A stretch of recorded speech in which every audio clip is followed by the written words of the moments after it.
जैसे हम कोई भी रीड अलाउड को हम उस रीड अलाउड को एक एन्जॉयबल एक्सपीरियंस बना सकते हैं सभी के लिए और साथ ही साथ उसमें हम लोग थिंकिंग को भी मॉडल कर सकते हैं। हम अलग-अलग तरह के रीडिंग और थिंकिंग स्ट्रैटेजीज़ को इंक्लूड कर सकते हैं। तो मैं सुमित को इनवाइट करूँगी।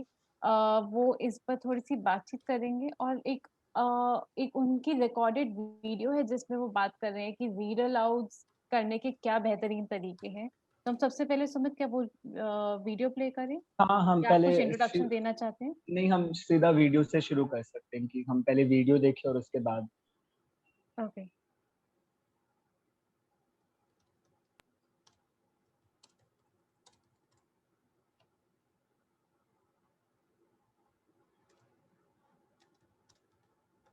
हेलो, मेरा नाम सुमित है। मैं द कम्युनिटी लाइब्रेरी प्रोजेक्ट का लाइब्रेरियन हूँ और आप सभी का स्वागत है आज की इस रीड अलाउड ट्रेनिंग में। तो मैं आज आप सबसे रीड अलाउड टिप्स के बारे में बात करूँगा। ये वो टिप्स है जो हम द कम्युनिटी लाइब्रेरी प्रोजेक्ट में सभी फॉलो करते हैं। तो हमारी सबसे पहली टिप है सभी सदस्यों का स्वागत करना। तो हम सब भी कोई ऐसी जगह नहीं जाते या ऐसी जगह ज़्यादा देर रुकना नहीं पसंद करते जहाँ पर हमारा आदर ना हो रहा हो या हमारा स्वागत ना हो रहा हो, जहाँ पर हम ज़रूरी ना हो तो हम ऐसी जगहों पर रुकना नहीं पसंद करते। तो इसलिए हमें ध्यान में रख के अपने सदस्यों का बहुत प्यार से स्वागत करना है। एक ऐसे माहौल को बनाना है जहाँ पर वो अपने आप को सुरक्षित महसूस कर सके, उन्हें ये महसूस हो कि ये जगह उनकी है और सब बराबर हैं। अपना परिचय अच्छे से दीजिए और उन्हें बताइए कि आप उनको देख के आज बहुत खुश हैं। ऑडियो और वीडियो रीड अलाउड में भी ये करना आसान है कि आप अपना इंट्रोडक्शन दे सकते हैं, अपना परिचय दे के कहानी का थोड़ा सा परिचय दे सकते हैं और बोल सकते हैं कि शायद आप सब ठीक हैं, शायद आप सब खुश हैं, मज़ा आ रहा होगा। इस तरीके की कुछ चीज़ें इस्तेमाल करके आप वो माहौल, वो सुरक्षित माहौल जिसकी हम बात कर रहे हैं और वो स्वागत हम कर सकते हैं। दूसरी टिप है कहानी का चयन। आप सोचिए कि जैसे जब हम किसी को कोई पिक्चर रेकमेंड करते हैं या कोई कहानी रेकमेंड करते हैं या कोई भी सामान रेकमेंड करते हैं तो हम वही रेकमेंड करते हैं जो हमने इस्तेमाल कर रखा होता है या जो हमें पता होता है कि ये अच्छा है। हम वही चीज़ किसी को भी रेकमेंड करते हैं। तो ऐसे हमारे रीड अलाउड का मकसद है कि हम अब सबसे पहला मकसद यही है कि हम एक अच्छी कहानी अपने सदस्यों को दे पाएँ, एक बहुत अच्छी कहानी, एक मज़ेदार कहानी। तो आप हमेशा वही कहानी चुनिए जो आपको मज़ेदार लगती है, जो कहानी आपके दिल के करीब है, क्योंकि आपको जो कहानी मज़ेदार लगेगी तो आप उसका मज़ेदार तरीके से, अच्छे तरीके से रीड अलाउट कर पाएंगे, उसकी भावनाओं को अच्छे से शेयर कर पाएंगे। तो ऐसी ही कहानी चुनिए और कहानी चुनते समय थोड़ा सा समय बिताइए कि आप थोड़ा पेशेंस रखिए अपने साथ की कहानी चुनते वक्त, थोड़ा समय बिताइए, कुछ कहानियाँ पढ़िए और फिर उनमें से कोई कहानी चुनिए रीड अलाउट करने के लिए। कहानी पढ़ते समय आप अपने सदस्यों को दिमाग में रख सकते हैं कि मैं ये रीड अलाउट किन बच्चों के लिए कर रहा हूँ, किस ग्रुप के लिए मैं ये रीड अलाउट बना रहा हूँ। तो अगर आप उसको अपने दिमाग में रखते हैं तो आपको कहानी चुनने में थोड़ी आसानी हो जाएगी। आप ये सब बातों का ध्यान रखते हुए चुनेंगे कहानी तो आप एक अच्छी कहानी चुन पाएंगे। तो हमारी तीसरी टिप है कहानी का कथन। कहानी सुनाने का कोई एक तरीका नहीं है, हम सबके ही अलग तरीके होते हैं और कोई एक तरीका सही नहीं है या कोई एक तरीका गलत नहीं है। बट ये कुछ सुझाव है जिनको हम सब फॉलो कर सकते हैं। तो आप कहानी सुनाने से पहले कहानी को पढ़ लीजिए जिससे कि आपको कहानी पता हो, आपको कहानी में ज़्यादा ना रुकना पड़े। या कोई मुश्किल शब्द आते हैं तो आप उनकी जगह कोई आसान शब्द इस्तेमाल कर सकते हैं, उन मुश्किल शब्दों को बच्चों को बता सकते हैं कि अच्छा ये शब्द मेरे लिए नया था, मैंने इसका मतलब ढूंढा और क्या आपको इसका मतलब पता था। इस तरीके की चीज़ें आप अपनी कहानी में कर सकते हैं। आप कहानी में सदस्यों को शामिल कीजिए, उनसे कहानी में रुक रुक के बीच में ज़्यादा ना रुकिए, थोड़ा रुकिए, एक दो बार अगर रुकना पड़े रुक के उनसे सवाल पूछिए। उनको कहानी में सवालों के ज़रिए सोचने की मौका दीजिए और उनको शामिल कीजिए। अपनी भावनाएं और अपनी सोच को भी उनके साथ शेयर कीजिए जिससे कि उनको ताकत मिले कि हाँ वो भी अपनी भावनाएं और अपनी सोच आपके साथ शेयर कर सकते हैं। और उन्हें दिखाइए कि आपको कहानी में कितनी दिलचस्पी है। अगर वो ये देखेंगे कि आपको कहानी में दिलचस्पी है तो उन्हें भी कहानी में दिलचस्पी आएगी, उन्हें भी इस कहानी की दुनिया में दिलचस्पी आएगी, उनको मज़ा आने लगेगा इस कहानी की दुनिया में। तो आप ये सब चीज़ें कहानी का कथन करते वक्त, सुनाते वक्त ध्यान में रख सकते हैं। हमारी चौथी टिप है कहानी की समझ बनाना। कहानी की समझ बनाना बहुत ज़रूरी है कहानी पढ़ते वक्त। तो आप शुरुआत में कहानी का थोड़ा सा इंट्रोडक्शन दे सकते हैं, उन्हें बता सकते हैं कि अच्छा ये कहानी भालुओं के बारे में है, या आप कैरेक्टर्स का इंट्रोडक्शन दे सकते हैं कि अच्छा इस कहानी में तो एक दादी है जो कि अजीब अजीब मशीनें बनाती है, क्या आपकी दादी ने भी कभी कोई मशीन बनाई है ऐसे? इस तरीके से आप शुरुआत कर सकते हैं। और जो सदस्य हैं आप उनसे मज़ेदार कहानी के बीच में सवाल पूछिए, रुक के आप उनसे पूछ सकते हैं कि अच्छा आपको क्या लगता है कि आगे क्या होगा, या आप उनसे पूछ सकते हैं क्या आपको लगता है कि चांद आपको जन्मदिन पे तोहफा देगा।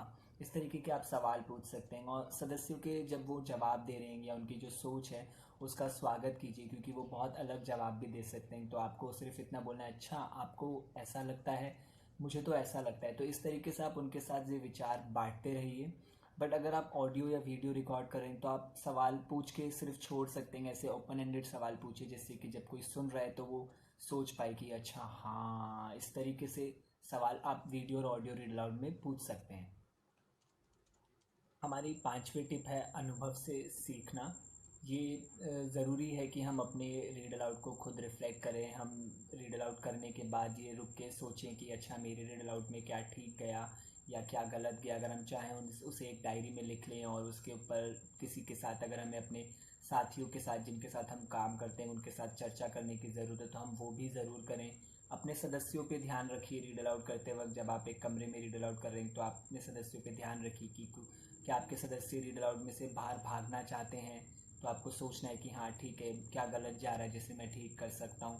और एक बस रिफ्लेक्ट कीजिए। और मुझे ऐसा लगता है कि वीडियो और ऑडियो रीड अलाउड में ये जो रिफ्लेक्ट वाला हिस्सा है ये मुझे बहुत मज़ेदार लगने लगा है। ये मुझे ऑडियो वीडियो रीड अलाउड का सबसे अच्छी चीज़ लगती है कि मैं अपनी कहानी को रिकॉर्ड करके, अपने ऑडियो को रिकॉर्ड करके खुद उसे सुन सकता हूँ, और मैं देख सकता हूँ कि वो मेरे कानों में कैसा पड़ रहा है, और उसके बाद मैं उसे शेयर कर सकता हूँ। मतलब शेयर करने से पहले ही मैं उसको रिफ्लेक्ट कर सकता हूँ कि मेरे कानों में वो सुनने में कैसा लग रहा है। तो रिफ्लेक्ट करते रहिए और अपने अनुभवों से सीखते रहिए, तो रीड अलाउड बहुत बेहतर, धीरे धीरे बेहतर बन के आ ही जाएगा। शायद पहला रीड अलाउड अच्छा ना हो, पर 10वां बहुत अच्छा होगा।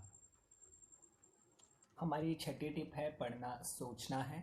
रीड अलाउड के बहुत सारे मकसद हैं, और उनमें से एक मकसद ये भी है कि पढ़ना सोचना है। तो हमें सदस्यों को ये मतलब समझाना है कि पढ़ना सोचना है। कहानी सुनाते वक्त उन्हें मजबूर कीजिए कि वो सोचें।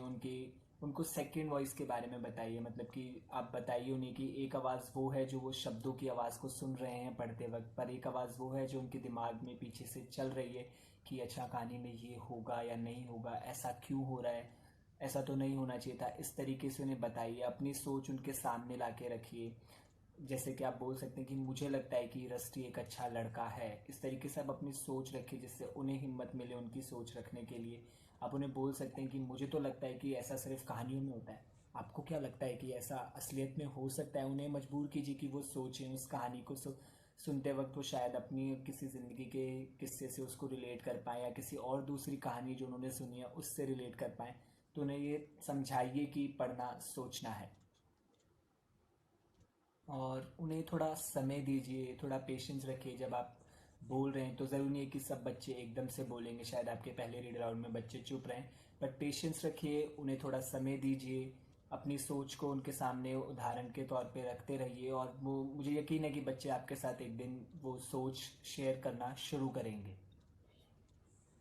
तो ये थी ये सारी टिप्स रीड अलाउड के लिए। ये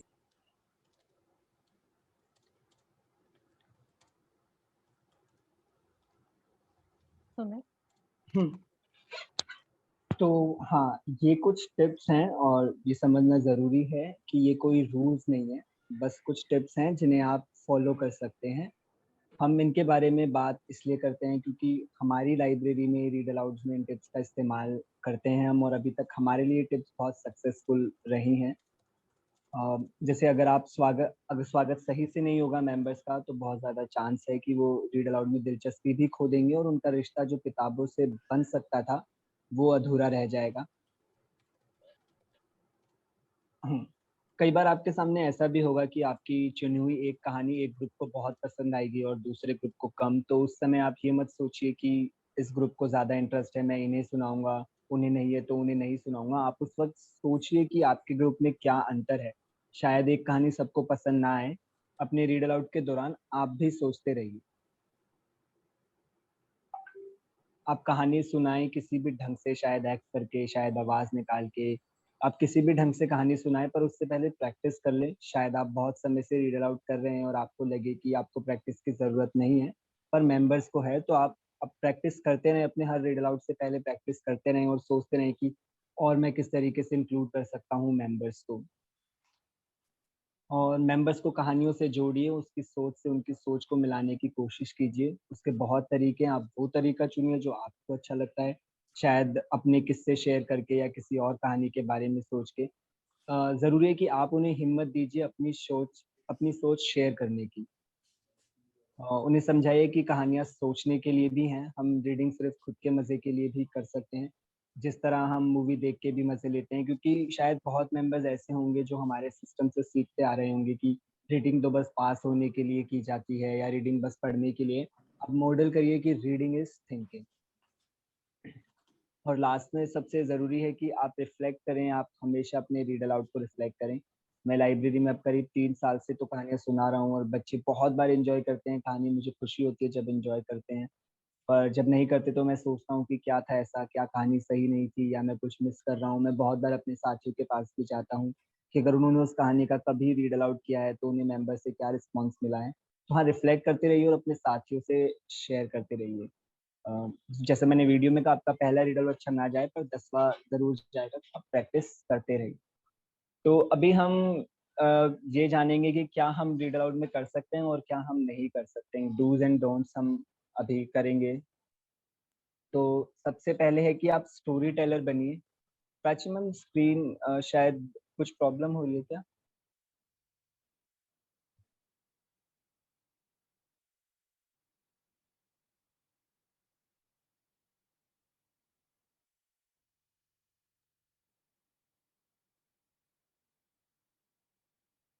हाँ, तो आप स्टोरी टेलर बनिए, टीचर नहीं। आप उन्हें कहानी सुनाने आए हैं, उनकी परीक्षा लेने नहीं। एक बार मैं रीड अलाउड कर रहा था ब्यूटी एंड द बीस्ट का, तो बच्चे ने कहा कि मुझे लगता है उसके उसके पापा ही बीस्ट हैं। तो मैंने कहा हाँ, ये हो सकता है पर आपको ऐसा क्यों लग रहा है?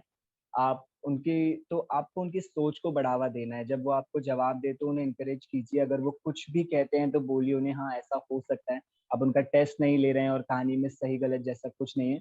सब कहानी को अपने हिसाब से सोचते हैं। आप उनसे सोचने वाले सवाल कीजिए जैसे कि क्यों ऐसा क्यों हो रहा है? क्या कुछ अलग हो सकता था? ताकि ना कि आप उनसे कहें कि अच्छा कहानी में अब तक क्या हुआ? अच्छा इस लड़के का नाम क्या था? आप उन्हें सोचना सिखा रहे हैं, रटना नहीं। आप मेंबर्स को इनवाइट कीजिए पार्टिसिपेट करने को और वो आप जैसा और वो जैसा हमने टिप्स में सुना वो एक सेफ और इंक्लूसिव एनवायरनमेंट बनाकर कर सकते हैं। और इंक्लूसिव एनवायरनमेंट का मतलब है मेंबर्स की मर्ज़ी। आप उन्हें फ़ोर्स मत कीजिए कि वो पार्टिसिपेट करें रीड अलाउड में। उन्हें नहीं बोलना तो कोई बात नहीं, उन्हें टाइम दीजिए, आप उन्हें फ़ोर्स मत कीजिए। आप उन्हें एनकरेज कीजिए कि वो खुद कहानी की सोच बनाएँ। आप उन्हें कहानी खुद मत समझाएँ, उन्हें उसकी सोच खुद बढ़ाने दें और आप बस उनकी मदद कीजिए अपनी सोच को मॉडल करके उनके साथ। तो हाँ, तो ये थी टिप्स और क्या हम करें रीड अलाउड में और क्या ना करें। हाँ, प्राची मैम मेरी तरफ से इतना ही। Thank you so much Sumit. I think ये बहुत ही इम्पोर्टेंट टिप्स थी जो आपने शेयर करी, एंड आई थिंक जब भी मैं ये टिप्स सुनती हूँ मेरे मन में बहुत सारे सवाल आते हैं, और बहुत सारी सोच भी आती है कि मैं किस तरह से इन टिप्स को अपने रीड आउट में यूज करूंगी। एंड आई थिंक ये एक अच्छी अपॉर्चुनिटी रहेगी जहाँ हम ये सब सवाल जो हम सभी के मन में आ रहे हैं वो हम एक दूसरे यहाँ पर इस रूम में डायरेक्ट कर सके। तो instead of going into breakout rooms, I think इस सेशन में हम लोग लार्ज ग्रुप में ये डिस्कशन करेंगे। एंड आई रिमाइंड एवरीवन कि जो भी डिस्कशन या हिंदी में हो रही है, any discussion that's happening in Hindi is being translated into English in the chat box. So please referring to that too. Please keep referring to that too. Yeah, thanks. Reena ji, आप कुछ सवाल पूछना चाहते हैं? मेरा एक सवाल है कहानियों को लेकर। अ, हम राजाओं की, परियों की कहानियों को छोड़ दें जिसमें परिस्थितियां हमारी जैसी अलग होती हैं, पर बहुत कहानियों में हम देख रहे हैं बड़ा घर, सुख सुविधा संपन्न, फ्रिज, टीवी, कंप्यूटर, पर जो हमारे सुनने वाले बच्चे हैं, उनके घर में ना फ्रिज है ना टीवी है, वो उनको स्कूल जाने को भी बहुत मुश्किल से मिल रहा है। ऐसे में हम कैसे डील करें? हमें कैसे करना चाहिए? मतलब यहाँ पे मैं कई बार अपने आप को बहुत अनकंफर्टेबल फील करती हूँ। आई डोंट नो, शायद मेरी गलती है या मेरी कमी है, पर इसमें हम कैसे डील करेंगे? आप अपना क्वेश्चन रिपीट करेंगे एक बार? हाँ, मैं ये कह रही हूँ कि हम राजाओं की और परियों की कहानियां तो होती हैं जिनमें परिस्थितियां हम लोगों जैसी नहीं होती हैं, उनके अलग है। उनका हम मालूम है कि वो राजा है तो सुख सुविधा संपन्न ज्यादा होगा। पर जब हम कहानियां पढ़ते हैं जिसमें कई ज्यादातर बच्चे हैं जो पिज्जा मंगा के खा रहे हैं, या जो टीवी है जिनमें टीवी देखने के लिए उनको डांट पड़ रही है, या फ्रिज है, या बड़े कंप्यूटर है, या बड़ा घर है, और इनफैक्ट जो हम जिसको कहानियां सुना रहे हैं उन बच्चों के घर में ना फ्रिज है ना टीवी है, उनके पास अपना एक कमरा भी नहीं है। तो ऐसे में हम कैसे डील करते हैं? ये मुझे लगता है कि इसमें डील करना यही है कि ये सब सच है, मतलब ये हमारे समाज का एक सच है। और जैसा आपने कहा शुरुआत में कि राजा वाली और परियों वाली कहानी में हम देखते हैं कि अच्छा वो तो एक अलग सिचुएशन, मुझे लगता है कि वो सिचुएशन अभी भी है कि कुछ लोग तो राजा और परियों जैसा ही जी रहे हैं, और कुछ लोग जैसा आपने कहा हमारी कम्युनिटी में जो मेंबर्स है उस तरीके से जी रहे हैं। तो उन्हें पता है कि फ्रिज क्या होता है, उन्हें पता है कि टीवी क्या होता है, उनके पास नहीं है, और ये एक सच्चाई है हमारे समाज की। और हाँ, तो हम उन्हें उस तरीके की कहानियाँ सुना सकते हैं, और हम उस तरीके की कहानियाँ सुना के उनको उस तरीके की कहानियाँ भी सुना सकते हैं कि ये जो इनइक्वालिटी है ये क्यों है। Okay, thank you.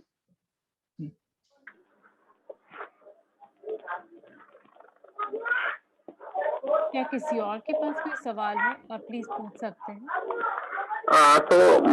I'm Tolis. So I would like to respond this question. तो पहले तो होता है कि कॉन्टेक्स्ट देखिए, कॉन्टेक्स्ट स्पेसिफिक स्टोरीज होनी चाहिए कि स्टोरीज का सिलेक्शन बहुत महत्व रखता है। कि जैसे कि बैकग्राउंड से बच्चा आ रहा है, मतलब नहीं जानता है, तो हम डायरेक्टली नई स्टोरी सिलेक्ट कर सकते हैं। बट जो start with context, like village में है तो विलेज रिलेटेड कुछ स्टोरीज देखिए, बहुत सारी स्टोरीज अवेलेबल है। अलॉन्ग विद दैट कि वो भी स्टोरी उन्हें इंट्रोड्यूस करना चाहिए, because we should not restrict children's world. कि वो तो बहुत जानना चाहता है नई नई चीजें, तो क्यूरियस है, तो वो भी हम इंट्रोड्यूस कर सकते हैं, पर टाइम लगेगा। ऐसा नहीं, बच्चों को पता है वो भी चीजें, बट हाँ स्टोरी सिलेक्शन बहुत, language and other things are very important. तो कुछ गाइडलाइंस है जैसे सुमित ने बताया, बाकी लोग तो उसे फॉलो कर सकते हैं, और इस हिसाब से हमें मतलब एक अच्छा रिजल्ट आउट हो सकता है बाद में।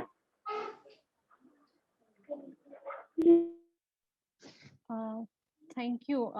आपने एक्चुअली आई थिंक बहुत इंपॉर्टेंट पॉइंट रेज किया, आई एग्री कि आई थिंक जब तक वो स्टोरी एक अच्छी कहानी है वो सभी के साथ काम कर सकती है अगर हम उसको एक अच्छा कॉन्टेक्स्ट दे। मैं ये एग्जांपल अक्सर देती हूँ कि हम लोग अपनी लाइब्रेरी में देखते हैं कि बच्चों को स्पेस की और डायनासोर से किताबें पढ़ना कितना ज्यादा पसंद है, और हम में से कोई भी नहीं है जो स्पेस में गया हो और जिसने स्पेस में सब देखा हो या डायनासोर्स को देखा हो। बट कभी भी वो पढ़ते हुए किसी को हिचकिचाहट नहीं होती, आई थिंक एंथुसियाज्म ही होता है और एक्साइटमेंट होती है। और जहाँ तक की बात है वो आई थिंक मुश्किल सब्जेक्ट्स की, ऐसे सब्जेक्ट्स की जो हमें डिस्कम्फर्ट फील करवाते हैं, आई थिंक वो डिस्कम्फर्ट कहीं न कहीं अच्छा है क्योंकि वो हमें सोचने के लिए मजबूर कर रहा है कि वो सिचुएशन में इतना ज़्यादा भेदभाव क्यों है। एंड आई थिंक वो सबको मौका दे रहा है कि वो इस इन सब पर सवाल उठा सके कि ये भेदभाव क्यों है और हम इस भेदभाव का शिकार क्यों हैं। तो तो आई थिंक कि वो शायद डिस्कम्फर्ट हम आई थिंक वो हमारा डिस्कम्फर्ट है, वो हमें उसकी उसकी मदद से हमें थोड़ा उसके बारे में और सोचना चाहिए और वो स्पेस प्रोवाइड करना चाहिए कि सब उसके बारे में सोच सके और पूछ सकें। कोई और कुछ इस पर जोड़ना चाहते हैं या कोई और सवाल पूछना चाहते हैं या कोई अपने और थॉट्स शेयर करना चाहते हैं? We have another 5 minutes before we move on to the next session.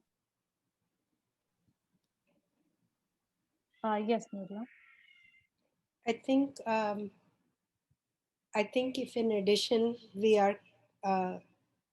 work hard to find books that are representative of our members, this can be very helpful. जैसे एकलव्य के स्टोरीज बहुत हमारे members को पसंद है, बिकॉज उसमें उनको अपनी लाइफ भी दिखती है। जैसे अगर हमारे मेंबर्स में ज़्यादा वर्किंग क्लास लोग हैं तो हमारे लाइब्रेरी में उनके ऐसे बुक्स होनी चाहिए उनके लिए जिसमें पात्र और समस्याएं वर्किंग क्लास से रिलेटेड हैं।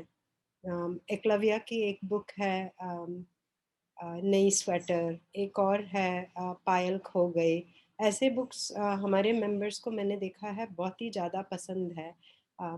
परियों का रानी के बुक्स जो हमारे रियलिटी से अलग है वो भी इम्पोर्टेंट है। उसमें भी एक एक तरह से हम अपने रियलिटी पे एक बाहर की नज़र डाल सकते हैं। और फिर हम कभी भी किसी बच्चे को कोई भी बुक ना मना करें, ताकि डिफ़िकल्ट स्टोरीज़, कॉन्फ्लिक्ट वाले स्टोरीज़ भी उनके पास आ जाए, क्योंकि अगर लाइफ में कॉन्फ्लिक्ट चल रहा है तो बुक्स में भी और रीड अलाउड्स में भी ये हमें मिलनी चाहिए ताकि हम अपने लाइफ के बारे में सच में सोच पाए। एंड हमारे पास वो बुक्स होनी चाहिए जिसमें हम खुद जो है वो दिखे। um, yeah. It's very hard to find diversity in our books. Many books are indeed about only middle class, um, experiences. So one has to, as a librarian, work very hard to find those other books also.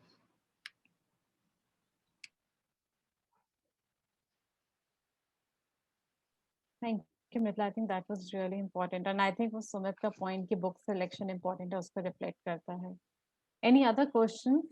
Any other thoughts or ideas you want to share? This will we can take one more question, then we move on to the next session. Alright, I think अभी हमारे पास कुछ questions हैं, लेकिन अगर आगे आपके मन में कोई सवाल आते रहें, बिकॉज आई थिंक हम जैसे जैसे और सोचते रहेंगे इन सब मुद्दों के बारे में और सवाल हमारे मन में आते रहेंगे, तो प्लीज आप चैट बॉक्स में वो क्वेश्चंस डालते रहें। अभी क्योंकि हम लोगों ने कुछ इंपॉर्टेंट रीड अलाउड टिप्स पर बात करी, हमने बात करी कि क्या अलग अलग स्ट्रैटेजीज हो सकती है एक अच्छा रीड अलाउड करने के लिए, हमने बुक सिलेक्शन पर बात करी, हमने थिंकिंग स्ट्रैटेजीज पर बात करी। तो अब हम लोग एक्चुअली एक और डेमो रीड अलाउड देखेंगे, पर इस बार जब हम डेमो रीड अलाउड देखेंगे तो हम इस सोच के साथ देखेंगे कि हमने जो अभी तक जितनी बातें सुनी है रीड अलाउड से जुड़ी, हम वो कौन सी बातें हैं जो इस रीड अलाउड में भी देख पा रहे हैं। मैंने कुछ सवाल चैट बॉक्स में डाले हैं, जैसे जब आप रीड अलाउड देखें तो ध्यान दें कि कौन से टिप्स हैं जो स्टोरी रीडर है वो यूज कर रहे हैं अपने रीड अलाउड में। किस तरह से रीडर जो है वो अपने थॉट्स को मॉडल कर रहे हैं, रिफ्लेक्ट कर रहे हैं रीड अलाउड में। किस तरह से वो ऑडियंस को इनवाइट कर रहे हैं कि वो भी कहानी के साथ साथ सोचे और अपनी समझ को बाकी सबके साथ बांटे।